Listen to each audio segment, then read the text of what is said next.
from Lagos all the way down. I don't want to like it. Criminal. And we will take out structure. But we if we just simultaneously like every other person the 60 million people take down the structure, then that's the structure. And we go back to the way receive. What is the way to get and one need? And one enough more. Okay, but was switch. What is what happened to Southwest? That's the to know. Or the below 2020. 7 they have to pay us that we got to we back to 2027 that we immediately. However, when the now business tycoon panic betrayed something bad, the very good man. The setting up his own fast living company. Everything anyway. And not defend Nigeria with blood. Just like we was no, I'm pushing out. She tell that people now, I'm not you want to she break assist. Now we saw that it was impossible that to that's on the don't be government. On the she never did. We get enemies of the now. If we don't move now, we go nowhere. I'm also. I say from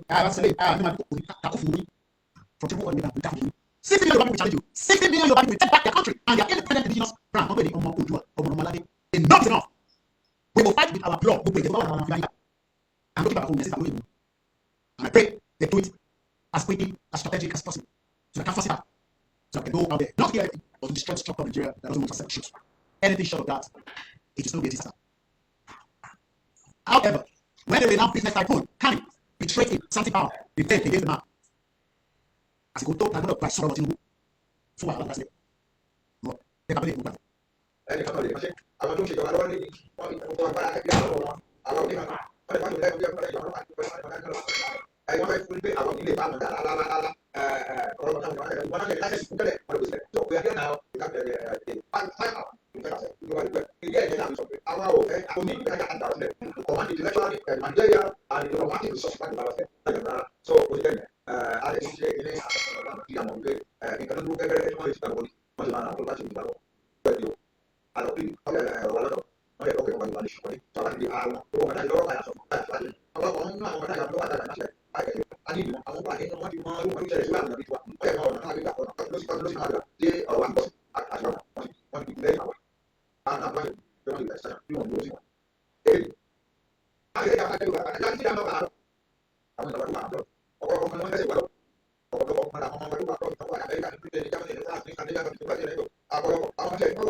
This was 4 years ago. Wendy, Mr. David. I'm for 2027. So we have to the president. Wasting your bloody time. So whatever born the president in Nigeria. Okay, Mr. David, so whatever for president, actually for presidency. They play. Money, this that come give them grow yet. I learned so much to understand that the only movie, don't believe, mad in the con. I like a no idea. We don't go my idea. Oh, that my idea is low top. Oh, that my idea is low. It was meant to have 19% stake. We have Bobby Badada. Arakuni was meant to have 19% out of 100. Go up 19. Go back that, go back half, go back water. And the business went through. The business went through. Although I read potential over Arakuni, people say potential our Yoruba, potential our in Kaki Guapani, they can't fish it. Because any Yoruba, don't know what successful data. See, yeah, bad actually what you don't look back over successful. You're not wasting your time. I'm sorry to some of your skills, you are not skilled. But Yoruba, don't buy it. So I'm showing you later, I'm going to show you later. I'm going to show you later. You don't know about. And that is the truth, and not the truth. Because in Nule Watan, Yoruba land, the one number one priority was Kato Masope, a mini buy, a mini professor, a mini doctor, a mini nurse, nobody in the Nation, one in the Hey Yoruba, Ileba Bear, company, Ile Yoruba, Ile Odua, what was you want? I am sorry, okay, I can do something like that. I'm not information. Mon badi elku, ṣe àwọn Igbo tó ń bẹ ìjà lórí Twitter yẹn, mon badi elku, díẹ̀ bá Yorùbá country. Bọ́ọ̀ ní wọ́n tó ń ṣe nílẹ̀ Yorùbá wọ́n bí àwọn ọ̀dọ́ ṣe ní Ghana, ẹ̀wọ̀n máa fi sí pọ́nmọ̀ bẹ́ẹ̀. Ẹ jẹ́ kí Igbo ṣe dá bàjàbá ní Holland, ẹ̀wọ̀n ló máa lọ, ẹ̀wọ̀n ṣe bá wọn jà China, àwọn ọlọ́ọ̀bá ìbàjẹ́ tó fi lé Yorùbá lọ. Ìjà ló ń bẹ̀rẹ̀ àwọn ìjà ní gbogbo United Arab Emirates, àwọn Igbo. Ṣé báwo rí? I can feel your pain every day. Lọ ṣe àpákì wa. Wẹ́ẹ́ jẹ́ ká ta country lọ. Tó fún amúlẹ̀. Ọmọ Igbo tó bá bú ọmọ Yorùbá, á jẹ́ pé kò ní bọ́ country yẹn mọ́ nìyẹn. I am telling you, ẹnà Sahara Club lady. They are 17, if I write the numbers. They want to deport láti Ireland. Kí ló dé tó ṣe fi wọ́n sílẹ̀ Ireland? Ọmọ Yorùbá aláìní, ọmọ Yorùbá aláìní. Kí ló dé tó ti pọ̀ sílẹ̀? Àwọn ìṣẹ̀lẹ̀ deport, àwọn ìṣẹ̀lẹ̀ deport, àwọn onílẹ̀. Ọtí deport wọn. A lot of them will deport out of our land. Ẹ má wọrí, ẹ kánjú ni. Onípa ìfún ẹ̀kájú dé. Jẹ́rẹ́ ló jẹ́, lé náà ti jẹun tún. Gbogbo ọ̀pá. Kò ṣe Igbo nìkan láti lé. Anybody tó bá disrespect ọmọ Yorùbá, kódà tó bá yọrí síta láti bú wa, tá bá ti mú ẹ. Ó lè wà lórí ẹwà pé wọ́n bú wa láti ta o. Ẹ̀hẹ́ sí pàtàkì ṣe fẹ́. O lè gbé ní orílẹ̀ Yorùbá kó gbọ́mọ Yorùbá. Yóò without to be deported out of our land. Why do you think that the former Home Secretary ó sọ lórí Twitter lọ́wọ́ ẹ̀? Ó ní pé kó ọ̀gbọ́dọ̀ lọ bọ́ọ̀kà kí náà Mùsùlùmí máa fi bojú. Ó ní kó má lè kúrò ní UK. Ó ní lóde. Ẹ bá fi lọ bọ́ọ̀kà lọ sí Saudi Arabia lọ sí Arab country. UK náà kò ní bá. Òun fúnra rẹ̀ kì í ṣe ọmọ UK o. Ọmọ Pakistan náà bí sí UK ni. Ẹ pọ́njú ìyẹn ọmọ Yorùbá. A ní kẹ́kẹ́ Igbo sílẹ̀ lọ́rùn ẹ̀já kọ́kọ́ country wa náà. Ẹ̀já kọ́kọ́ lé Tinubu torí Tinubu yẹn nìyí náà. Ẹ̀nì máa lé Igbo bí Tinubu wà níbẹ̀ kò possible. Torí olè ìjà bá àfẹ́sọ̀ yẹn criminal. Olè ayé àwọn ọmọ ni. Àfi tó bá padà sẹ́yìn ó sọ fún wa before 2027. Ebi ilẹ̀ Yorùbá ní ọ̀rọ̀ àbáyọ. Kò ṣe kókó máa ń yẹ̀mí ló kàn kókó. Torí àwọn tani Tinubu fa rẹ̀. Níbo ti jáwá tí kò lóko lọ́mú. A máa dé òkun yẹn ni. Á dìjà ni ẹ̀já ta sílẹ̀. Bẹ́ẹ̀ ni mo sọ. Ẹ̀jẹ̀ máa sun ní òṣùwọ̀n àbáyọ kankan. Ẹ̀jẹ̀ bá dé kí ọ̀rẹ́ sùn. Ẹ̀jẹ̀ àwọn adẹ̀lú máa sùn. Ẹ̀jẹ̀ sùn lọ ní gbogbo Yorùbá láàmú. Òmùrẹ́ ẹ̀jẹ̀ náà ẹ̀jẹ̀ rán ni. Ìbí èèyàn náà fẹ́ tó bẹ̀rẹ̀ kí Ọlọ́run sọ pé kó lọ dìbò àgbò abẹ́yìn má lóyàn.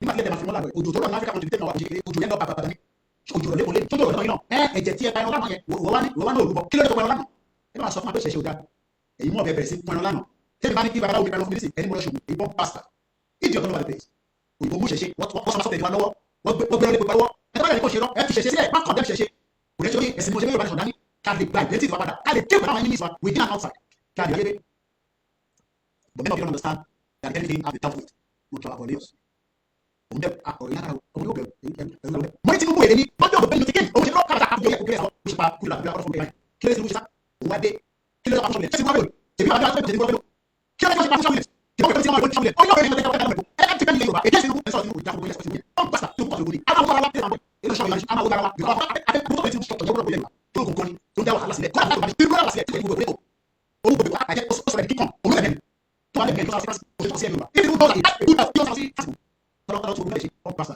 ẹ sọ fún wa pàṣẹ sọ́ọ́ nípa pàmò láti máa tọ́sọ̀ àmà àti ọkọ̀ bẹ̀rẹ̀ ìṣòkòní ní àwọn ọmọ ìwé àtúwárẹ̀ ìgbélé ìgbélé ìgbélé ìgbélé ìgbélé ṣọ́ọ̀yìn ìfọwọ́ àti àti àfihàn kẹ́kọ̀ọ́ àti ẹ̀kọ́ kẹ́kọ̀ọ́ àti gẹ́sẹ̀ àwọn àti ọkọ̀ yìí wọ́n pàṣẹ ìṣòro ìwé òkú díẹ̀ òun yẹn àgbọ̀dẹ̀ ìyá ìdọ́gba wọlé ẹ̀ bá bẹ́ẹ̀ àti ìyẹ̀wò òtẹ́kọ̀ọ́ tó máa kú pàtàkì kú àwọn tó bẹ̀rẹ̀ sí ní gbogbo bá àwọn ọkùnrin àwọn ìyá mi gbogbo bá bẹ̀rẹ̀ sí kí àwọn alálẹ̀ tí ẹ fi àjẹ tí ẹ fi sọ̀rọ̀ jẹ gbogbo ìgbà tó ń ṣàtẹ̀ ọmọ gbogbo ṣàtẹ̀ ọmọ destroy àti gbogbo ìròṣì gbogbo ṣàtẹ̀ gbogbo gbogbo ọmọ gbogbo bá ọkàn lẹ́gbẹ̀ẹ́ sí ọmọ kan láàbẹ̀ àpapọ̀ gbogbo bá àwọn ìyá sójà kan náà bá débi ó sẹ́ni sí náà náà sí lọ́sùn ó náà bá fẹ́ lọ sí pé kò ní tẹ́lẹ̀ tí wọ́n mú fẹ́sẹ̀ èèyàn náà báwo sáà ìgbà náà sí ìgbà tí bá ṣàlùwọ̀ ìgbà tẹ́lẹ̀ sọ̀rọ̀ àwọn ìbọn ó náà bá fáwọn ìgbà náà kí oní sọ́jà ti fún àyíká àkókò ó ní máa bá lọ ó ní bọ̀sọ̀ ìbọn nígbà tí ó ní máa kàn ní ìbọn ní oníṣìṣẹ́ oníkàwé àti àkọsẹ̀ ó ti sọ fún àbẹ̀kọ́ fún sáà ẹ̀yìn ó fẹ́ fílàlù àyè àbí táwọn kábíyèsí àbí ìṣòṣẹ́ sísẹ̀ orí kẹ́ni àbí bájáde ìṣòro náà ṣọ́jà ìyàwó ọgbọ̀n ìṣẹ̀dá táwọn nípa àbẹ̀kọ́ sí ẹgbẹ́ àti olóòwò ẹgbẹ́ ìjọba ìjọba ìjọba ìjọba ìjọba ìjọba ìjọba ìjọba alẹ́ òsìkà bàbá tí ìjọba òsìkà lọ́sọ̀ àbẹ̀kọ́ òsìkà bàbá náà yẹ bàbá káàkiri ọ̀sẹ̀ náà ìjọba ó sì lọ́dà akíndóyè bàbá gbàdọ̀ bàbá òsìkà ìjọba lọ́dọ̀ fún yẹn tí mo fi rí ìrọ̀lẹ́ ẹ̀ tó wá ní ẹ̀ tó wọ́n padà make sure wọ́n destroy ọmọkùnrin yẹn just like Tinubu ṣe ń destroy gbogbo alẹ́ mi mo kí bàbá mi àdéjì àmútán wọ́n ní the voice of Professor Akintoye àwọn Dr. Igboho as the voice of the God ó mọ̀ ẹ́ tẹ́lẹ̀ Igboho lè máa rí wọ́n ní ọjọ́ agree pé 19% ló máa gbà nígbà tí díì yẹn dẹ̀ lọ wọ́n wá náà máa fún ní 1.9 bọ́ọ̀lù níbi ṣe CEO olówó wa lọ mú ọmọ ẹ̀ wá bí Tinubu ṣe wọ́n ní kàkà kí ṣe èyí Tinubu di gọ́ọ̀mù Lagos State máa di kìnìún sí ọ̀run níṣẹ́ èmi ò ní bà tí gbogbo ìyọba gbà èmi ò ní bà sẹ́ bẹ́ẹ̀ ni mo sọ fún yín ní ti máa ṣe mo fi ẹ sáré omi mo sọ ẹ síta kàkà kí ṣe èyí Tinubu di gọ́ọ̀mù Lagos State máa di kìnìún sí gbogbo ọ̀run díẹ̀ ló rẹ̀ máa rí wọlé lẹ́ka lórí social media lórí social media àdó fara ìlú lórí social media afẹ́ social media sílẹ̀ ó wá di gọ́ọ̀mù ọmọ mi lọ́wọ́ that's exactly what they did with this young boy ọmọ tálákà wà mẹ́tọ́ wọn náà tálákà di gọ́ọ̀mù Lagos State náà tẹ̀ ẹ̀yin yúùtù yín tó pè ẹ̀yin amukú mẹ́kọ̀ọ́ ìyẹn náà ṣe ń gbàyàwó yín oníbọ̀ ọmọ akọni ní àkúrẹ́ nísìn ìyá ká yíra ìtẹ̀lá ti níyẹn ẹ̀tẹ́tẹ́ wà lówó lọ́wọ́ ṣé ọ̀nì gbàyàwó ẹ̀ ni bàbá yẹn gbàyàwó ẹ̀ wọ́n tún nà ọmọlé mo ní kò ní dá fún bàbá yẹn tó bá tún nà ọmọlé màá tọ̀nà náà pàṣẹ lólé bẹ́ẹ̀ lọ sọ fún lọ́dọ̀ ṣètì bẹ́yẹn o gbàyàwó ẹ̀ ìyàwó ẹ̀ o tún fún ìyàwó ẹ̀ lóyún o gbọmọ lọ́wọ́ ẹ̀ àti bọmọ yẹn padà lọ́wọ́ ọmọ yẹn fún lówó kọ́ lọ sí court ọmọ yẹn tó wà lọ́wọ́ yẹn nísìn mo ní bá bí bàbá yẹn dá ó dọ̀rùn kó lọ́mọ yẹn mọ́nulé màá dáhùn yọ̀ dìgbé má tiẹ̀ pàjẹ́ tó bá fásitì lórí wọn sẹ̀ bẹ́ẹ̀ ṣe o gbàyàwó lọ́wọ́ ẹ̀ o dóbò ẹ̀ olóyún bọ́mọ lọ́nà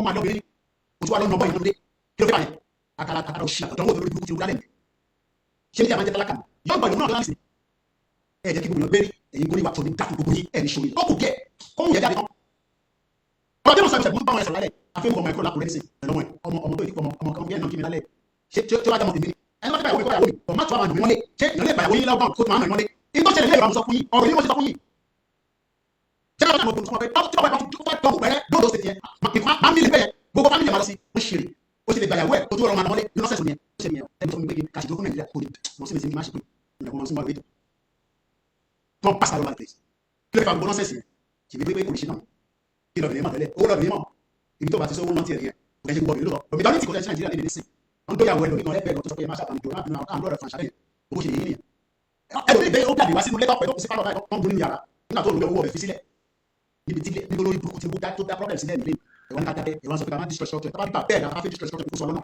ikú pa ènìyàn òfin bá lọ nìyẹn má tọ́jọ́ má torí Tinubu torí pé Tinubu fúnra rẹ̀ bó ṣe wà yẹn kó máa sálọ exile ti pọ́n pásítà so kí ló bá yọ kí tó kúrò sórí arákùnrin wọ́n wá lo pé wípé ọmọ tálákà ni wọ́n gba 19% kúrò lọ́wọ́ ẹ̀ tọ́jú àgbè wọ́n wá fún ní 1.9% kàkà fún CEO ọ̀gbẹ́ CEO fún wọ́n gbé CEO yẹn fún ọmọ olówó just like ṣe sọ ní sí ee Tinubu ó yá ṣèyí Tinubu dàgbà báyìí ìwọ náà wá di gọ́vnà èèyàn òde ṣé kò tẹ́ tó ọlọ́mọ pé òní gọ́vnà ṣé Tinubu lẹ́kọ́ tẹ gọ́vnà ní 1999 adó pa fún ṣọ́ọ̀bù lẹ́tẹ̀ lọ́wọ́ Tinubu kò ṣe yẹn bàbá dípà jọ sọ fún èmi pé wọn náà ní Tinubu ló pa wọ́n sọ fún mi pé Tinubu kọ́ lẹ́kọ́ tẹ gọ́vnà mo rẹ̀ bó bàbá yóò parọ́ ìjọ tó ló wà dé sọ̀rọ̀ Tinubu ogun Lagos State ó sọ di property yẹn tẹ́ẹ̀ bá kíáfù property yẹn máa gbogbo ẹ̀ àtẹ̀fọ́ traffic àti gbogbo ẹ̀ máa tó wá dẹ̀ pátá ẹ̀ ní sórí èyí fẹ́ máa gbádùn ṣé ó lè parí postal railway wọ́n ti ní kí ṣe sùn ìjà fún gbogbo ó tó lọ mẹ́ta let's go back and listen to this.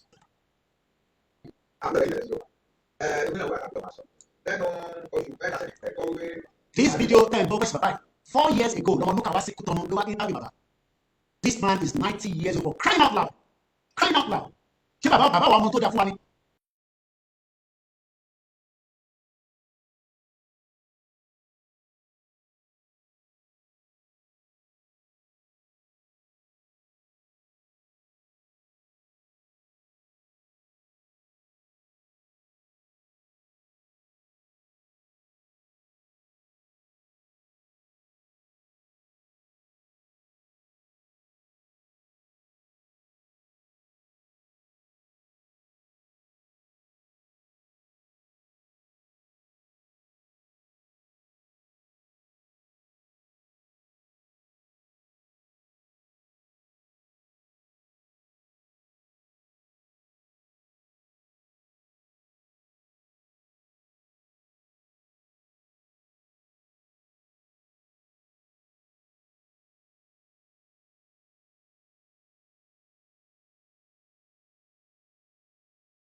Yoruba appears, there will be destructions on the ground, fending on.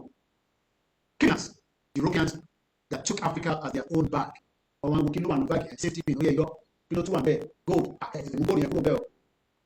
how can people in Osun State be living as if some of you don't even understand? You are from Osun State. Where you work there, man, to buy gold. That is only one is found gold in Osun State. You can't run it. C'est pas so gold. So that is my found gold in Osun State. Say I think we are going to gold in. Say o ye don't have better. Say kini baba don't know APC money say all criminal politicians and we go on structure. To the that structure, you are able to Arebesola. Only on 419. Don't pass all over the place. Okay, I come from Colombia. Okay, where you are that. It's all right, but sometimes that is the way people misunderstand the message. We're down in the UK. We're down in home. What about voting? Even though my children are asking, why is it delayed that we have not come out for the rally? I told them the same thing that we're waiting for our leaders. Now we know you understand. Why? Because they want to get it right. I'm getting it. I'm getting it. Only yes. Only that's good. They're not going to get it right. Because what they do, they love you too much, like the father. And I told you, I spoke to you today. I called him very early in the morning. When we talk about that coin, I didn't know. I did the social media. But we call it the brand. We video kan tó ti lògbò wọn wọn dàbí ní dárúkọ nígbà wọn pé torí wọn bẹ̀rẹ̀ yẹn wọn lọ fídíò yẹn wọn gbogbo tó fi dárúkọ gbogbo 2 minutes wọ́n lè fi gbogbo headline èmi ló ti mọ ní gbogbo gan ọmọ forúkọ gbogbo headline but I'd love to mention him because my leader is our leader is a true Yoruba man wọn bí àtúkọ yẹn ló máa lọ kọ́sọ́mà fisi sẹ́yìn gbogbo gbogbo ọmọ ìjọba ilé àtúkọ yẹn púpọ̀ máa ń bí ìlàpọ̀ làmísì sẹ́yìn kọ́lá ọmọ ìlọ́nà sẹ́yìn kọ́lá ọmọ ìlọ́nà so ìbò ní káwọn dúpẹ́ torí wọn lọ́dọ̀ Yorùbá ìgbà yóò lọ́wọ́ bàbá yóò bàbá yóò kọ́lá ẹ̀ wọ́n lọ́kọ́lá lọ́dà kọ́lá ìbò ní kọ́lá láàrin gbogbo wa ọmọ Yorùbá kàkà ẹni pé Yorùbá ti ní bẹ́ẹ̀ náà ti afilajọ lọ́wọ́ àwọn yàrá dáa àwọn yàrá gbàdúrà àwọn yàrá tó wọ́n fi bọ́ọ̀lù ṣègùn ṣáàdúrà fún ojúmọ́ nígbà tí wọ́n ń bọ̀ yáyì ẹ̀ka dáwà dúrà kádàwà ìdúrà rárá pátákọ̀ ọ̀pá ìdúrà kan ní orí wọn tó máa sọ àwọn ọ̀pọ̀ sọ fún mi pé báàmì orí kan ní tọ́ wọ́n fún lọ́wọ́ ni àkàtọ̀ èyí ni kò lè tó bá yẹ fún bẹ́ẹ̀ kò ń bọ́ fún mi. wọ́n ní báàmì ẹ̀ka dáwà ìgbàdùn àkàwọn ọ̀gbọ̀n tán. mo ní kí ló máa forúkọ yín káàkiri gbogbo social media mo ní brand yẹ brand ambassador of Yorùbá gbogbo bí ọ̀rọ̀ àmọ́ ti ní àwẹ̀ ní tó sọ̀rọ̀ ó tó 3 hours. I was normally making a video yẹn but the fact that mo rí tọ́ Igboho headline mo wá lọ video yẹn mo wá bí people kí ni wọ́n ní sọ nípa Igboho because as a spokesman I monitor everything that I want to say about it torí ìjọba ti attacking back mo wá realize pé gbogbo tọ́pì sọ̀rọ̀ gbogbo nínú fídíò tó 2 minutes wọ́n lè fi wọ́n ṣe poster ẹ̀mọ̀ tọ́ms táwọn ṣe yẹn wọ́n lè kọ Ìgbòho máa fi tókù sílẹ̀ àwọn tó bá ti wo fídíò yẹn àti yẹn wọn ló kílá bẹ́ẹ̀ bọ̀ tó bá fi dáàbì gbogbo yín dá àti mọ́mí yín tábà jáde kúrò ẹ̀ sọ́kà bàbá nípa pé àwọn tó fi dàrú ni wọ́n á fẹ́ kìí sọ́wọ́ ó ti náà bàbá dàrú ẹ̀yẹ sọ bẹ́ẹ̀ iléeṣẹ́ yẹn ó di àlọ́ nìyẹn ẹ̀yọ́ máa yẹ tó ń pàṣẹ lọ́wọ́ ẹ̀ mo kí lẹ́nu sí bá kí àwọn ìyá mi àtàwọn ìdárúkọ ọmọ sí ìyàwó Canada I love her so much very nice woman ẹ bá mú kí bá mi náà ẹ bá wọlé ní gbogbo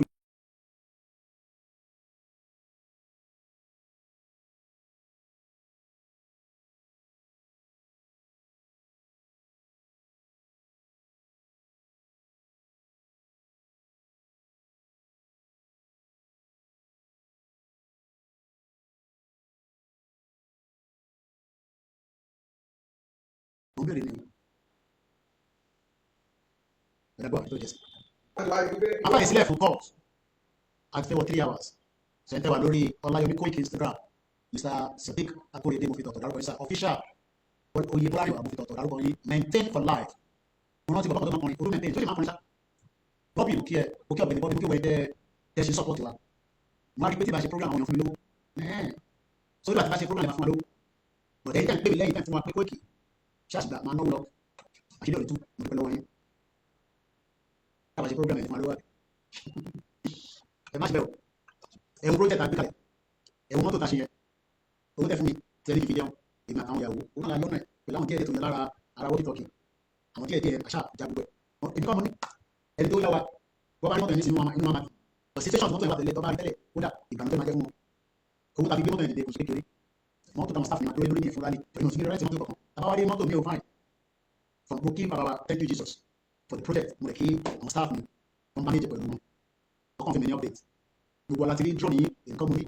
Kódà ànílò fún nídìí ọba because onídìí ọba gbogbo àwọn tó bọ̀ níbẹ̀ gbogbo ọkọ̀ lọ́wọ́ support Yorùbá nation. Iṣẹ́ tẹni máa ṣe ni pé tá a bá ti jáde fún lábì a máa ṣiṣẹ́.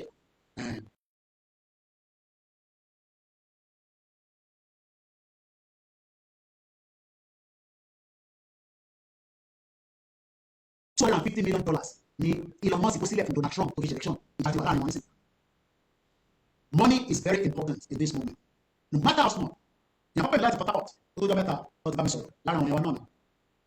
Olùṣọ́ àgbàlẹ̀ ni wọ́n ní Koiki tábà ti gbọ́ àgbo àwọn padà bọ̀ nísàlẹ̀ ó dà tó bá yẹ káwọn gbé àwọn gbé bẹ́ẹ̀ bàbá ìṣọ́ ti pásítọ̀ ni Port Harcourt lọ́wọ́ lọ́wọ́ báyìí wọ́n dẹ̀ ti fi 10,000 naira ọ̀sẹ̀ fi lé lórí 10,000 yẹn ní sì kó ra credit fún yàn kan ó lè má jẹ big money ṣe má dúró gbígbà ẹ̀bà mi gbogbo àlọ́ lákàntàn nọ́mbà mi ẹ pè wá kẹfún wa ní support I have changed my plan as well wọ́n ẹgbẹ́ náà ti padà sí London I have changed my plan òrùkọ́ òun láti lọ London ẹ lọ kíkẹ́ lọ London nísìn ó ti wá visa ọlọ́run àti ẹ̀kọ́ èmi ní problem láti lọ òun bọ́ọ̀nù Africa oríṣẹ́ dọ́là wọ̀ fresh money jẹ́ lójúmọ́ òní bàjẹ́ fún dókítà mi lamẹ́ríkà gbogbo ètò tó ń ṣe ọlọ́ba dúró tiẹ̀ gbogbo pátá pẹ́ fàdúrà mi lọ́wọ́ ẹ̀rí mi life àdúrà yín balẹ̀ lórí èyàn fọkàn balẹ̀ kò sí nǹkan ṣe gbogbo wa àwa la ní sí àgbẹ̀ ojú ló ń kọ́ ìbòjì òun máa dé bẹ́ẹ̀ gbogbo ẹ̀yọ́ tẹ̀ ń bínú tẹ̀ ń paraya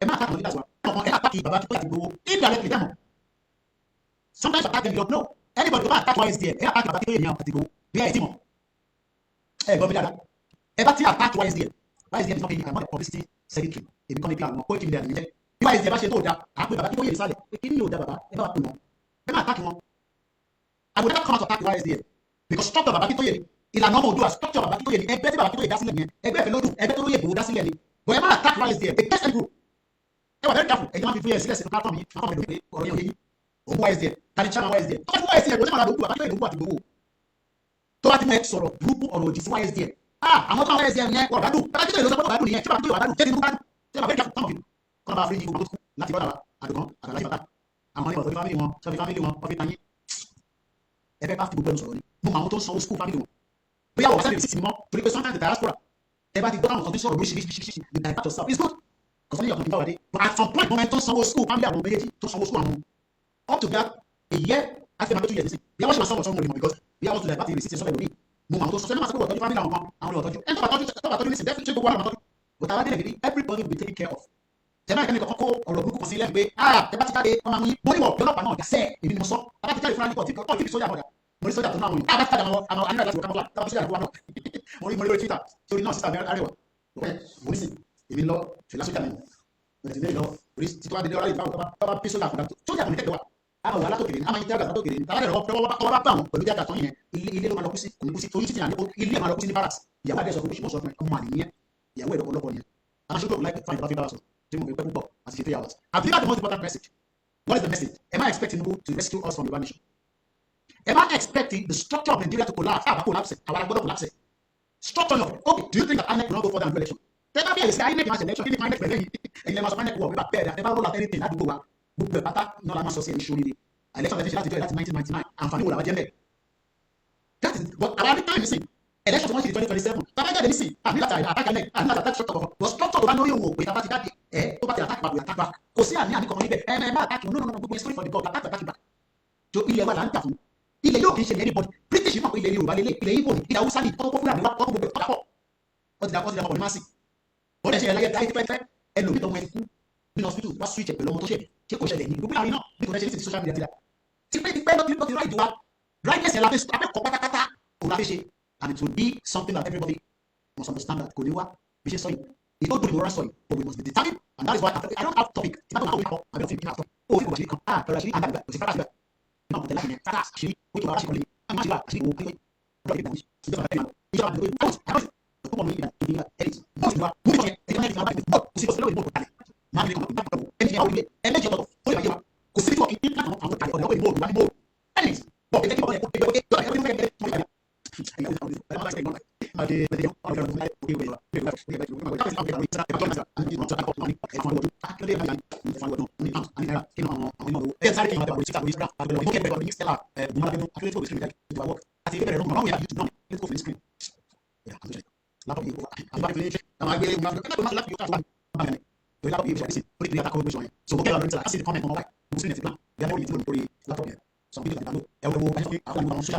If I do anything, say on Instagram, do anything,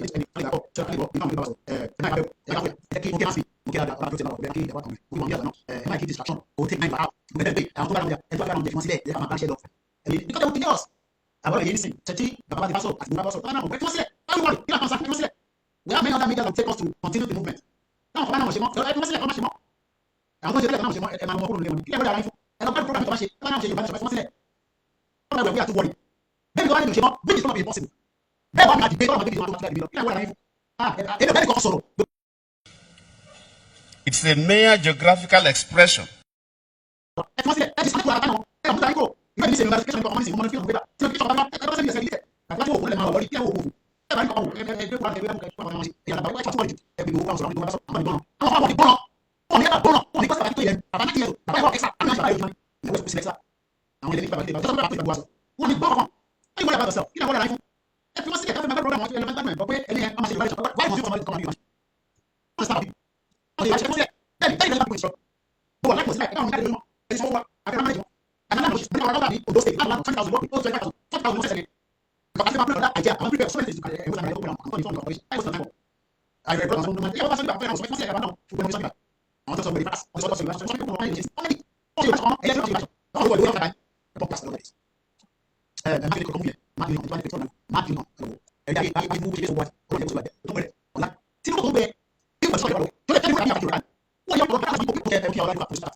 YouTube ẹ máa bá mi sọ̀rọ̀ àfàṣà nígbà tó bá bọ́ kásì ẹ̀ ń dọ́ta sọ̀rọ̀ àfàṣà akọ̀fin ṣe kò ṣe ètò ìdálẹ́nu fún Yorùbá tó jẹ́ ọgbà ẹ̀ mú bọ̀ ní ventures kí ẹ má bọ̀ ó ti bá dé máa gbọ̀ngàn bẹ́ẹ̀ ṣọ́ọ̀tù kò ṣe ọ̀la àwọn fi máa lò sometimes tó kọ̀ fi ní a bit of clarity òun náà ṣe lò àti release ọjọ́ ìgbé fídíò àṣẹ àmì spare phone we been running 1 2 3 4 5 6 7 channels yàtọ̀ sí the laptop tó fún wa Facebook àti manage seller so we are very good we have about 243 people it's not because we want to make money on YouTube we are worried about the indigenous people so we continue for the super we keep our sack raji we are ready to fight and defend our land and do one nation now this is not what to do when they Yoruba Ìgbàlódé can repay the nation's debt in full when they agree on a peaceful dissolution I still believe that there can still be a peaceful dissolution but we must prepare for the eventualities we keep our target in Ibrahim too much damages down to Yoruba people kódà kò sẹ́ni tó lè sọ pé damage yẹn This is the extent of the damage. For 110 years, Tinubu knows that, everybody knows that. Mufa Idris, when they wow, really, Mr. Joseph, wait, how they shake, should not put in down on penny, and shake it, one day, come on, shake it. Mufa Idris, that's one majority of Nigeria where I got penny, over penny, one time. Once you take it, good man. I'm making this quick up. Situation I post my I the man's cut. That's what I'm street. They give me money, go suspect, they to find my program. So, put up all the sense in front of myself, because I don't know what see, the solution, people, for the money from, okay, start to say, please give you answer. Amos, no, Tinubu himself has no good plan to Yoruba race. In fact, Tinubu is the worst thing ever happened to the Yoruba race. We can abandon Tinubu money. Even if Tinubu doesn't want to banish, we can find cost more. Shape who I love you. I think the person that Tinubu's intention is a very bad one. I'm not going to tell us that when he gets the second time, he will have the opportunity. You know, that's what that means. We have the titular shop for the I want all best family penny. I will have more priorities in our country. That is the priority. You know, Muki Bishop Ajino, for the good job he's doing. Muki Bami, going that I to keep the Lagos and okay. Muki Mr. Imbala, what about the people themselves doing for now? Even the UK is for now. In America, it's crime. Let's have our country and we'll deal with crime. So it's not about we're talking about having independent country. So foreign is different from having independent country. So long as you together, Muki Brahma, Felicia, she can push go to Mecca, very good question. So I get first of all, and the last 5 days I've been to check my messages and all that. So I'm catching up. So we watch Fat Abia, we get to Auntie and quick here, we're like very where the of you are very very well. I tell you tell me about the weather. It won't be long before the world knows what is going on. Okay? Muki, but you say, give me one moment please because I need to quickly say I need that from Canada will myself. We know how this things work. I've been getting messages that quickly, the Yoruba Nation asylum seeker was not going through. We see our Kotodo in Canada to claim asylum. We know how this works. Many people are using Yoruba Nation for whatever reason to claim asylum. Some reach out to us and we say we don't know them. But this particular one never reach out to us, so I don't even know him. But Bakio doesn't know him, Ibu doesn't know him. But we know how this things work. We know the direct corrupt. All the paper will claim asylum. People can use them and they cannot speak their behalf. So whoever read that kind of messages, please take it off. Let me leave it like that. I'm sure maybe you understand most of people who do that is headline. I don't have to mention the name. Most of you have no video. But that video will also put it madness. Mr. Kennedy will say, I send the own way. I need to go on. Like, no beg. New ventures, let me give it to you. I said, I'm not people. I don't want my beautiful sister. Now we are waiting. So when I appreciate my sister, sometimes people start thinking, I'm quickly, aware, sister, okay, Kizito, Ajuro, innocent has come back to just listening. Kemisi, Mokinyo, Kemisi at Tonda, you sometimes are going to go, Moki with Tenkoa, Unumayo, Uyekune, and those that are listening. I know there are people listening. What if they put themselves into anonymous? Because they keep going to more like that. I don't have any problem with anybody. I am not fighting people. Don't attack you, don't attack people, don't come for your tradition. They're okay. Even if you disagree with us. If you do that, I will attack you. And I'm not taking this with you. And don't wait, Bishop F1 can come back, many venture people as well. Bishop and Gasol, Bishop and Lord, time, many venture point, let's say from you as well. Bishop F1 few seconds, but it's long. It goes to give me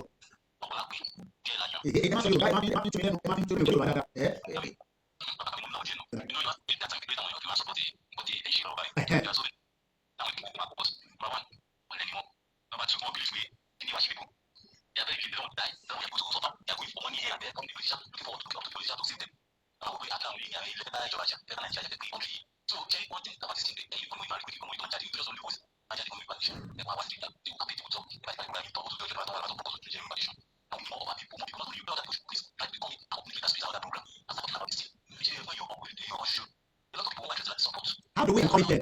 Because we need to encourage people. I was almost scared that I don't even believe it's and sorrow. But how do we encourage others to join and understand that the election is the best way, not election that we hate and don't represent?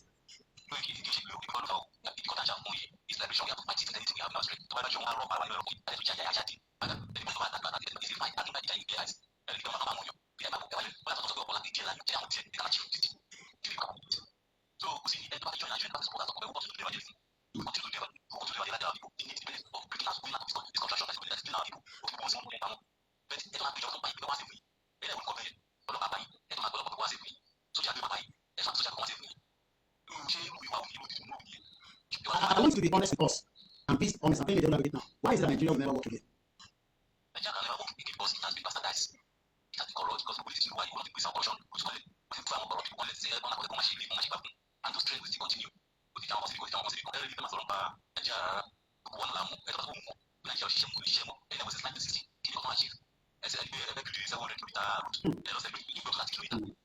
We should even appreciate our brother Update TV. I know his number is a very good brother of mine there. By going to expose that lie of Reno, the 30 kilometers been commissioned and is ready to go, even though 10 kilometers was actually done and 20 kilometers not yet finished. And that project might be completed even if it goes for another 4 years. We know that because it's going to be lies. But again, why are the indigenous people not looking to another way out from Nigeria? But they think that Peter Obi can come in, Atiku can return back, he's been fighting since 1993, Atiku did more. Tinubu wants to go for 2027. How do we complete this evangelism to our people to understand that we are not fighting each other? We can still remain loving people, marry Igbo, marry Hausa, even marry Fulani if you want, but we can still be a separate country and come together and work together. Why is this difficult? I don't know. Stop believing in individual like LP, I think we stop believing in all these politicians. We stop believing in them and start fighting for our sake. Fighting for each other, break up. We stop going and doing all those things that Nigeria is putting for us, but we stop everything. That is it. Because we continue to trust, we trust on LP, we do it, we do it, some do it. If they continue to remain doing this, I assume we worse and worse every day. What's our work? So it's not doing all this, break up. Okay. Right. the only way is break up. I love the last part. Some people say, okay, please speak in English. Yes, it's true. My wife is she's my Abuja. Yes, I mean, every part of the country is beautiful. Before the next one, event, I'll come back to you again. I'm going to take a call now. I know there's another person coming and request you again. So the benefit of those that don't understand Yoruba, what we're saying is that the whole region has beautiful place. I'm following this couple that are traveling on their Mercedes Sprinter. I don't know where they're headed to, but they're going from one part to another across heading towards Cameroon. I don't know some of you are watching their videos. And when you look at the landscape of the North, it's a beautiful place. But I don't want to be part of a place where I cannot even protect my people because of my identity and my language. So when those that are not Nigerians listen to this kind of podcast or watching us say, Nigeria is a beautiful place. It is the landowner, the indigenous people land that is beautiful. There's nothing called Nigeria. Britain created Nigeria by using our land to be used as Nigeria. You will watch it as well. So what we need to do now is we turn back the indigenous people land and make it a flourishing place and allow visitors to come in to Igbo land, Hausa land, Ijo land, and all that. And that way we can have a flourishable, prosperous land that works. When you look at those couples, people sometimes are wondering that, so we have these places up there that are so beautiful. So why there is pressure in the southwest? It's because that part needs to be developed, but it cannot be developed because the structure of Nigeria has collapsed because Nigeria is not a country. I'm telling you, if you don't watch that video, if you see the landscape, but what we're saying is that I can still go and become an engineer and help them as a citizen of Yoruba land if I feel that it is not going. There's some countries that you want to travel to because your government is telling you not to go there. So like if you're somebody that understands or you are friends from Nigeria and you're wondering why this wants to break, it's because nothing about Nigeria. And I've also had the argument that some say, I think I had it in one of the videos, when Nigeria break, the military will not be as big as Nigeria. What is the point of having a big military in the first place that protect us? I would want to have a country next to me with a military because we only have 1 million military. You understand? But what we have today is what they call a futuristic way of working. I watched a video about it, 60 seconds. 2 days ago. A young 30 years old is already building a ballistic weapon where soldiers will not be used to fight. One of the biggest project is having a submarine that can go 1,000 miles. Australia has already invested $50 million or something into that project. I will look it up now, watch a video on 60 seconds. He said that he was still working with Facebook and it was sad because of the deal in 2016 when Trump was president. Even if you have 500,000 soldiers, you can defeat. Look at the drone that we bought. This drone is less than 2 million. Are we saying that the Nigerian government doesn't have 2 million to impact the force because the people can see a powerful drone and use the infrared? So it's not about having long, massive soldiers. It's about having a smaller country that can then be able to work with the futuristic way of life that we have today by using the autonomous, like cars have been driven today without a pilot. When I watched this young boy interview with 60 seconds, I was shocked with some of the things that he's designing. Like I said, one of the big go in under the water and travel 1,000 miles without being detected. This is what we should be doing. Not talking about Nigeria that cannot even fix its own borders, talkless or anything. So let's go straight and take another call. But like I said, thank you so much to those that have contributed and those that are still watching and listening. Everything like I say, yeah, driverless car is there. Many things can be workable, but for now, the future is no longer Nigeria. The indigenous people have the country. No, go ahead. Hello? What's that going? Yeah, I push it. It's only get time and take much. All right. Now, let us when on the very. Yes. Okay, you know that, yes. Yeah. What I found out, based on what I found out here. Now, she should make away your believe in your body or say your body. Including I'm looking politicians, not the revolution today. Inside them, we make the country. They'll be happy if we have our own independent sovereign state and your nation. But it's not that man low commander. That government, no man low commander, that is the area where I'm calling now. One low in Nigeria, number one, is poverty.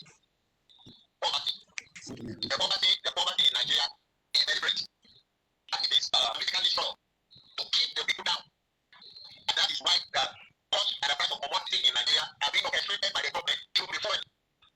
So that what we need is the whole round the level test. If not, and people don't get them at the next day, they probably get very.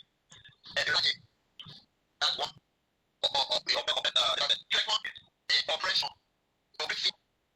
They use the police, they use the DSS to terrorize people, to terrorize my young people, and they want to and they are dead. People are big. Even now, checking it out, we go to the rescue. We have one, and then I want. And I will be out now, not all along. Why not they take the area?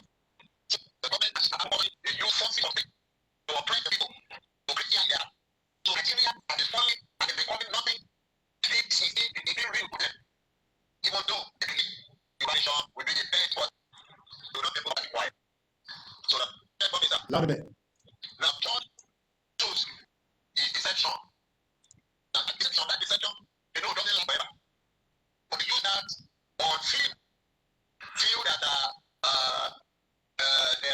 the Democrats, I want to get Adamo. Can you mean deception? I talk about deception. Can you shalaye or episode because more meaning deception.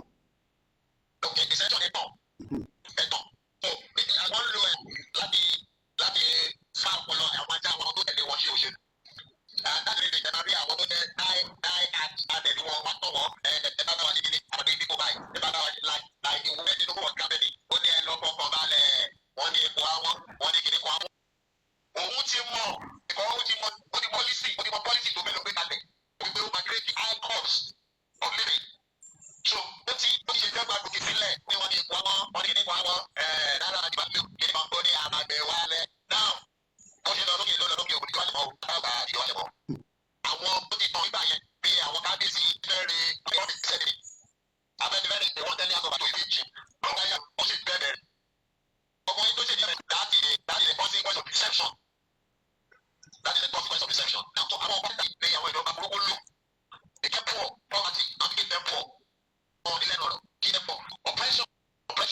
law, no justice or president.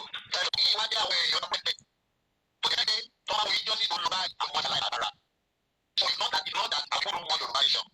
People, including those who are in party up and down. Deep down in their heart, when they talk to you, need to go in there. Deep down in it, we pay your nation best for us. But if you say because of what we about to about, they are coming here. Oh, about that time. But you know, you know, it's for some with here. Look at what you say, everybody read. You know, terrorizing one. The level of poverty, but you will be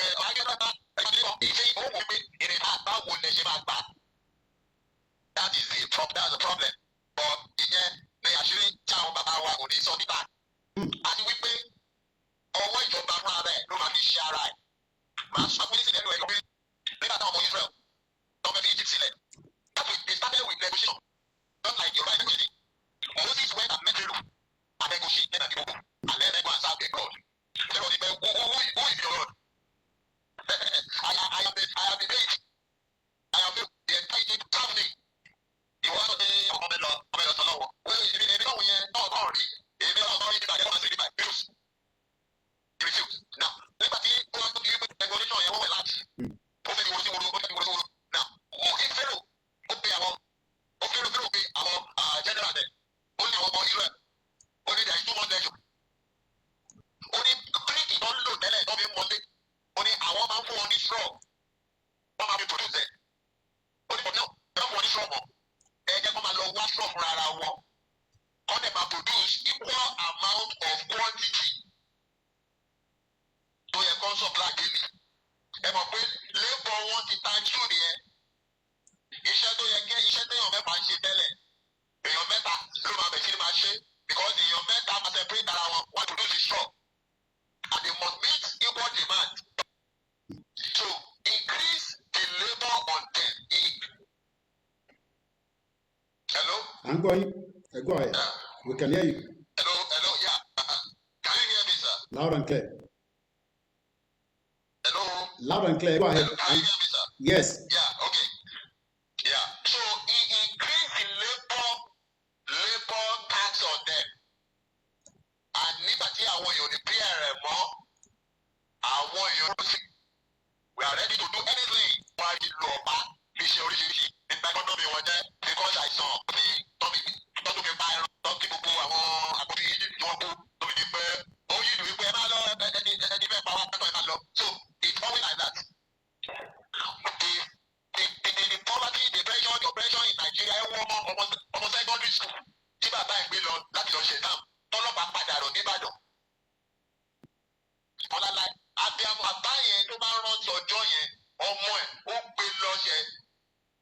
Hello? I'm going, Bishop. Go ahead. We can hear you. Ọmọ tó gbé lọ ṣe exam láàárọ̀.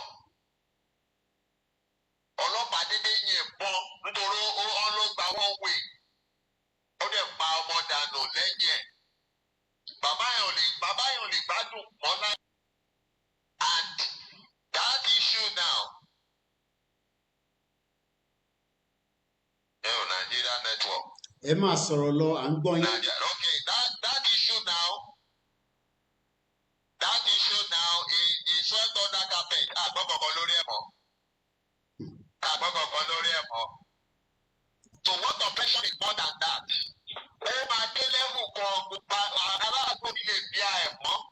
Àwọn aráàlú everybody ló máa dé. So ìjọba ló máa fọwọ́ ara wọn ṣe ra wọn. It's always like that. Àwọn máa ń rò wípé wọ́n ti wọ́n pọ̀.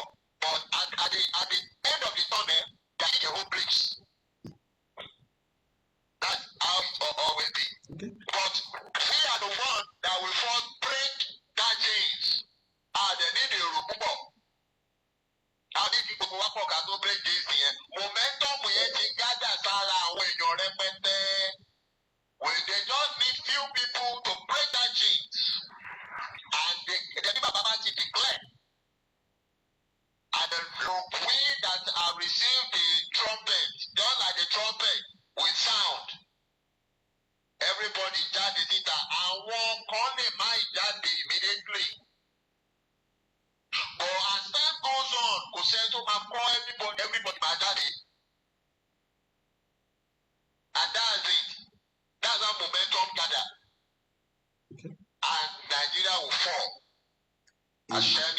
Amen. Amen. That is the voice of Bishop. Like I said earlier, Moki Babawa, Ugwenyawa, Moki, Just Reason. Let me come back, Lori Twitter space in a minute. I can't see the comment on our MixLR. Everything goes blank here, but I can know and I believe that you are still there with me. Moki Bubui. It might be no, I'm not sure why. For whatever reason, I cannot see my comment section again. Just Reason aside you, African Confidential. This is a young man that is walking around the clock on Twitter space known as X. Another caller to Lori line pẹ̀lú. Hello, Baba. Kẹfí bá wa dá sí ní sà. Ẹ kálẹ̀ à ń gbọ́ yín, ẹ gbóhùn sókè. Ọlọ́run ló ń tòkùn ṣáwa.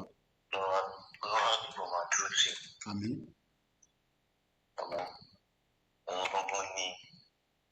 Voice tó ń gbé àwọn orí àwọn ọgbà àkókò ìjọba ní voice àrígbó Ọlọ́run dẹ̀ ní pa òun ní ilé fún wa. Àmín Jésù Kristi ṣàlọ́. Ẹ wò ó, tẹ́rí máa tó pè yín tún ibi sọ many time mi máa ń join program yìí bọ̀ máa ń join before the time I even message you. Kò sígbà tí màá yín máa sọ̀rọ̀ tí mi ò ní rẹ́pọ̀ kankan bẹ́ẹ̀. Every blessed time. Ọlọ́run tẹ̀lé bọ́ ọpọlọ wọn jẹ́. Àmín. Ẹ̀rọ ọ̀pọ̀lọpọ̀ èèyàn ló ti sọ̀rọ̀. But the only thing tẹ́mi kan fẹ́ sọ ni pé fún àwọn èèyàn tó ń pariwo ẹ̀ẹ̀kan ti declare, ẹ̀ẹ̀kan ti ṣe gbá, ẹ̀ẹ̀kan ti ṣàwọ̀, kan bínú. Irú àwọn tá a bá rí bẹ́ẹ̀, mo lè pè wọ́n ní aláìmọ̀kan. Ok, ṣé kò dákọ́ bínú ni àbí ìbínú yẹn pé ìbínú tó dá ní àbí ìbínú pé kíní yìí kò ní ṣeé ṣe ẹ̀wọ̀n pé ìbínú ọ̀tọ̀ọ̀tọ̀ ló wà èèyàn lè bínú pé wo Kóìkí ọ̀rọ̀ yín ti sú mi Kóìkí à ń bínú wàá ṣì ń dúró. Sẹ́rí ní ojú tó kọ sí mi. Ok. Mo gbọ́dọ̀ yín dàbí ìlú gbọ̀ngàn. Bẹ́ẹ̀ni sà. Tó bá kọ ojú sí ibi kan.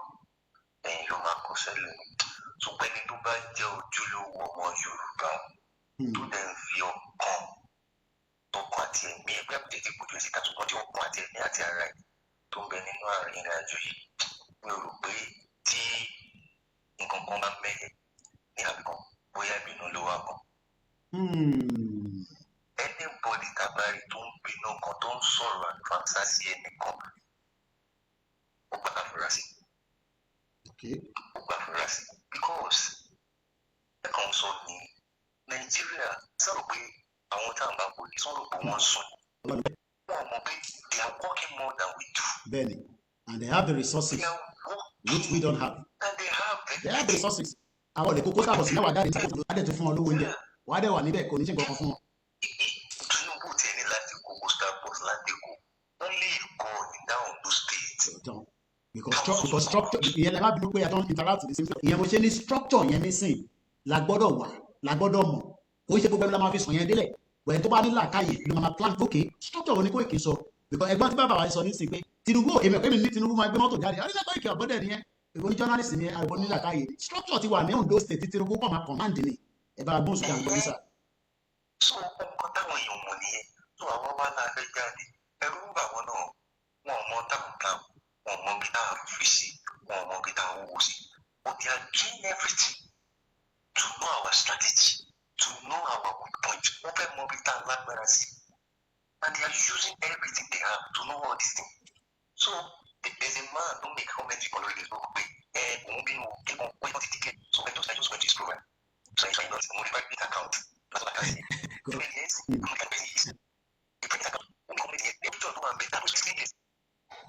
so I'm very sorry. But that's what I'm saying about this point. Me to me, whenever it goes to be money that is why we money no one always got my quick and be already. So Timo Kanawari we can take us any time to plan ourselves. We cannot plan to fail. I got a plan to succeed. Because that's the end of it. Yeah, we can take. I like it when I see that Yes, there's something going on. People should have deep thoughts. They should have deep thoughts. Baba send message. See, Tinubu. See, Baba here. See, Baba Mokoboji. Baba, I'm going to make a message to one. I'm very sorry to say that. And another thing is, that they make way. Like I said, the voice continually go on low. No, because I must tell you the fact. Majority of our people want identity or more. We lost their identity. But I got people who are team on we now have business. Then go to business because we like to look at what's ego. So, now if you buy a conversation, I know how hard the man fought for you. Oh, don't get paid. In 1914, they got 110 years. So, damage is how come it costs. Damage la fe kúrò nínú ẹ̀ ṣe. And that is damage yẹn gan fe kúrò. Ẹ bá gbọ́ pé ẹ̀kọ́ program ní Nàìjíríà gan fe lọ. Ẹ bá gbọ́ program Nigeria itself doesn't want to break. Kò fẹ́ bẹ́ẹ̀. Nigeria doesn't want to break. Thinking of Nigeria will bring a bet. One thing more, the video I was talking about 60 minutes. But when it's 30 years old, it doesn't develop. You have to develop it 300 times. But without financial project, futuristic weapons, threat and security. Futuristic weapon. Only one. Only America only láti máa kó sójà káàkiri. Kí là ń kó sójà káàkiri fún kọ́nà pàwọn èèyàn. Futuristic weapon. Ìwọ́n sì ń sọ̀rọ̀ èdè pa wá o. Fúlàní ń jẹ kó wa o. Nígbà tẹ́ pé láti inú yàrá wa láti máa lo autonomous machine. Bí Fúlàní yẹn ṣe ń bọ̀ ló máa yìnbọn fún orí ẹ̀. Àgbà mìíràn sílẹ̀ lẹ̀. Gbogbo nǹkan yẹn náà ti wa gọ́ọ̀mẹ̀ntì òfin lónìí. Mo gbádùn bàbá mi jáde. The strategy team is study. The strategy team was study. Láti ìgbà tí àwọn ọmọ tí ń gbé títà fún Yorùbá àbí àwọn ẹ̀ka òbí wọ́n mọ̀ strategize that they are using legs to size them. And they are it. Leg. Head of other movement is already tactics. So if the head is apparently the tactics, it's obvious that when they see people rise up, in one your control saying, look, that's what you're going to say. But I'm calling my dad every day, anything over. How many times I remember Sunday? Remember Sunday with them and every Sunday almost Sunday. The same strategy, no, very low. Into taking it. Because strategy all over all over life. What do many people get? What's what happens? Pátọ̀ láti kúrò mórí ti tán tó bá ti pátọ̀ fíìmù lè tó wò lọ ó kálukú lọ lẹ́yìn lọ. But what they don't know is that they are already failing already because they are silent observers that are doing watching just like me. Just like me. And I know there's thousands of people in my age also watching. Somebody else like say what I say. I want to so the other day I watch your program. Then somebody we must protest and that is the truth. Anything financially, everything. When the actor is no longer in the movie, you cannot, you have to protect him. We need to protect everything. Yeah. So the second part is that please, if you know how far your voice is going, like if you know how far your voice is going, you can think of it.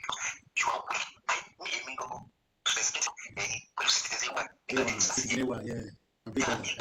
remember that night. So you are sending a good message to us, and people are really different. So we still need our people, our youth, especially most the youth of this generation. We need to rise up because Ija is for us now. If you are 20, you are 18, this battle is for you. And you should know if Tinubu doesn't have anything to render us, that's useless. That has been playing. There's nothing to offer. What is that Nigeria? Nigeria is a shade on it. Thank you very much. Together. Amen. And another thing, please, boss. We want, if it takes us to another time to plan and to replan and to re-strategize. Only those last we must figure out that thoughts. The more is too much. Thank you very much. Thank you. Moving from the Motor Richard story is being Wale for just another few minutes. I want to play the video of the futuristic weapon. So that the Yoruba people that are worried, if they were concerned, because look, let us just not push now. We can have 10,000 soldiers in the Yoruba country and we can have a futuristic weapon to protect the Yoruba land. This courtesy of a video of 60 seconds is one of the broadcasts in America with about 3.6 million followers. This video was posted 7 days ago. Has already been watched by 623,000 people. Thank you so much for being part of this program. In summary, for those of you that don't understand what we do here, all we are saying is that politicians in the Southwest must now come together and allow the Yoruba people, the indigenous people, to exit Nigeria peacefully. If otherwise, there will be much problem going forward. What we're going to watch now is just something to tell you that the world is changing, but the Yoruba people needs to understand that they don't want you to rise up. This is a young man. He's not even 40 years like me. And he's already developing something that millions of Yoruba people will do, and we have done in the past. This is Ade Orialade, as Professor Peter told me. This Orialade, as I wrote it down, has been created about 12th century without the technology there. So imagine what we can do with technology. Okay, of course. Okay, brother, okay, so we have about 30 minutes. Let's manage it quickly. Let's watch the video. I do not have to copyright this just for the purpose of this program. YouTube, you cannot see the video, but if you go on Facebook right now, you can watch it along with those that are on Facebook. But if you're just watching it because I'm streaming on a mobile phone, you will not be able to see it. Hopefully, we will have a computer that is very big in Africa that can use the broadcast and everybody will be in the same room. But for now, the laptop is not heavy enough to bring everybody together.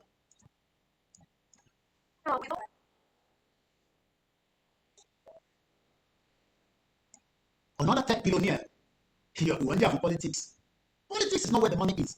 Another tech, not millionaire, billionaire in dollars.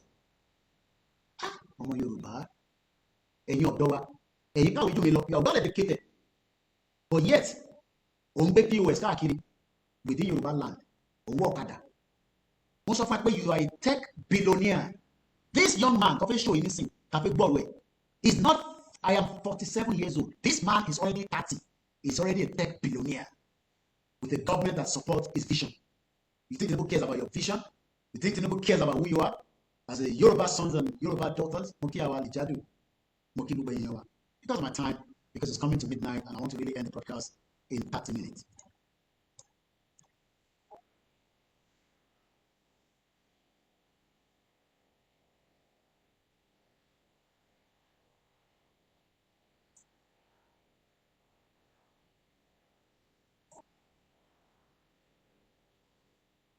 The reason why I'm cutting it is because it's not my video.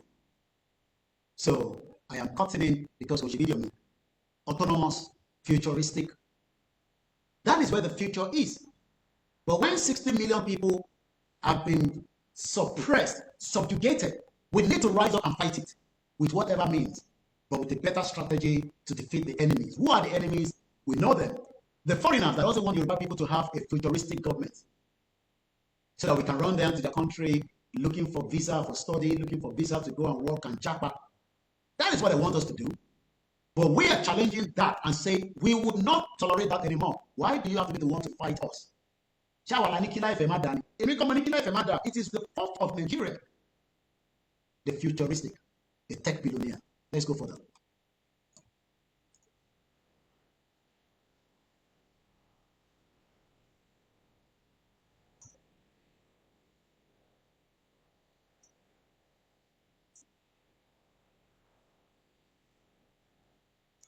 We got involved in Yoruba because we believe in it. This guy got involved in what he's doing because he believes that's the future, the futuristic weapon to defeat the enemies. Why do you think I got involved in Yoruba Nation? It's because I believe it's the way that we can get back our identity. But because Moran, Nigeria, Jamaica, in London, because they're in London, deceiving you that Nigeria has a futuristic future for you.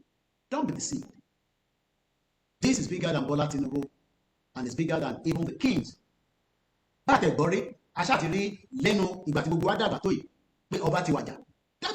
that land is still there. But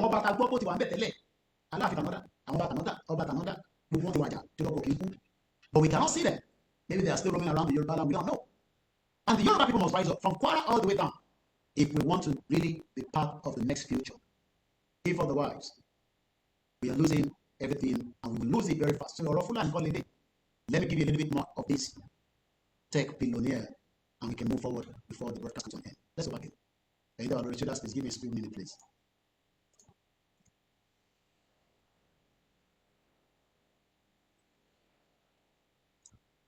$32 years old billionaire in dollars. 32 years. A 32 years Yoruba man now doesn't even know the left from the right. And is there accusing Babakitoye, Igbowo, and those of us shouting quicker about country.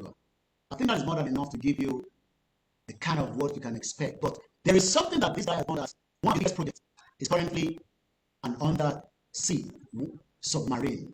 I want you to listen to that before I come on particularly. And all the copyright goes to 60 seconds.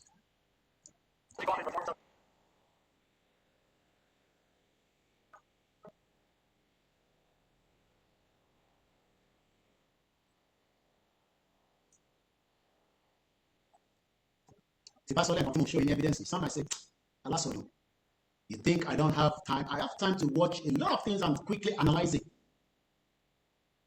32 years old, a tech billionaire, submarine on show it. That submarine can go 1,000 miles without being detected under the water. A government has already given him money. I want money there. That's if you protect me. But why are $58 million? It was joke. Also, Fulani joke.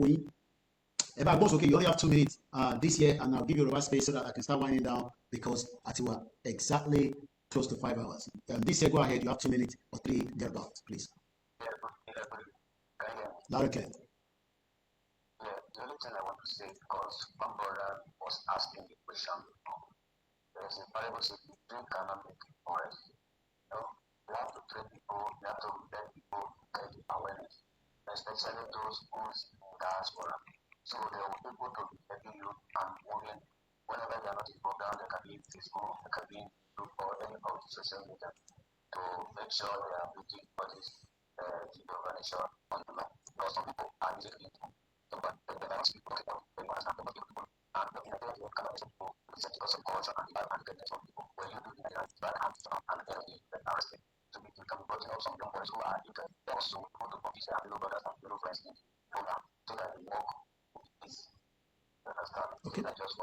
Thank you so much for that extra contribution.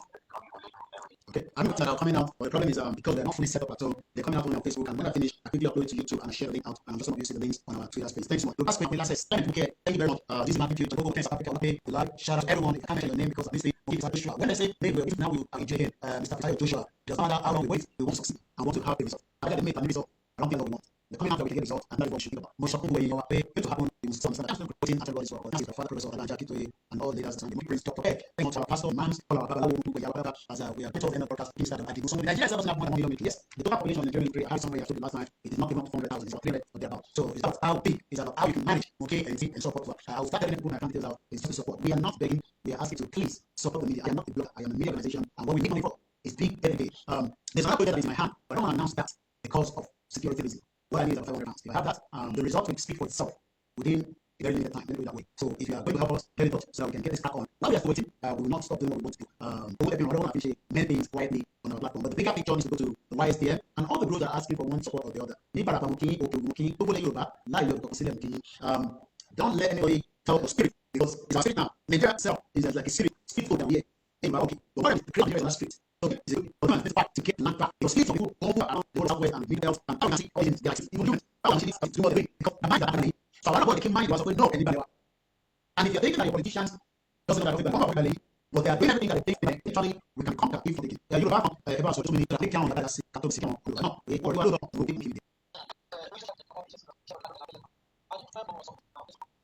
and so we want to buy the Nigerian government struggling with 500 pounds. Yes, we can struggle because we're not criminal here. So that's why I say that if you are fighting the government that is using our resources, we must not destroy our resources so they don't access the money. But to get to that stage, you must strategically hit that place. So that's why 500 pounds might be a small money, but it can make a big damage to Nigeria. But again, any people actually, and I'm sorry, I'm not going to show you.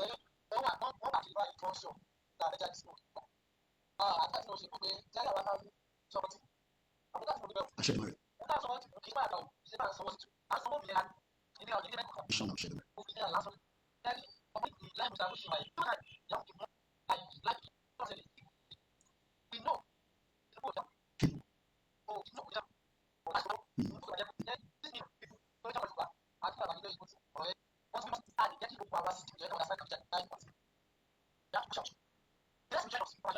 Any choice.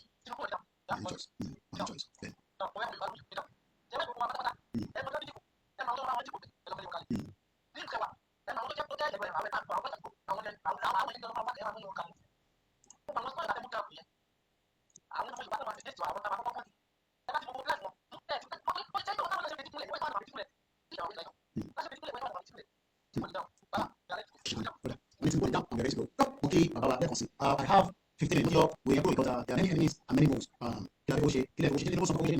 So I'm moving because it's not needed in this platform. So we need in the broadcast that is going not working. So we're not here asking people that don't have common sense. Let me just give all the final part because 15 minutes I have it's not going to more than 15 minutes. I'm already tired. I've done 2 hours extra on class. And I normally tend to do that, especially when I want to wake up a couple of days.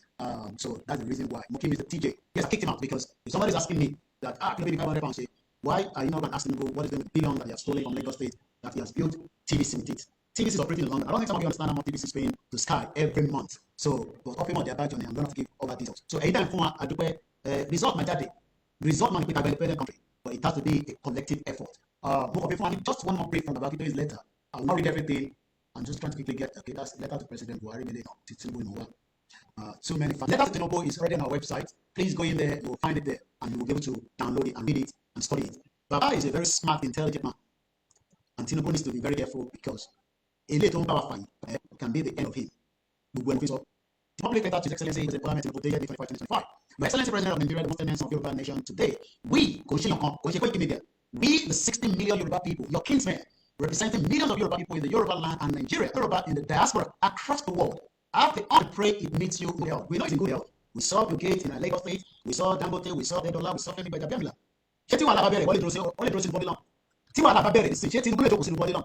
Ask yourself that question. If 3 million people move towards body long, who is going to stop them? Even if 500,000 people move, how is it to stop them? This is why we're saying, let us sort this out and make it move.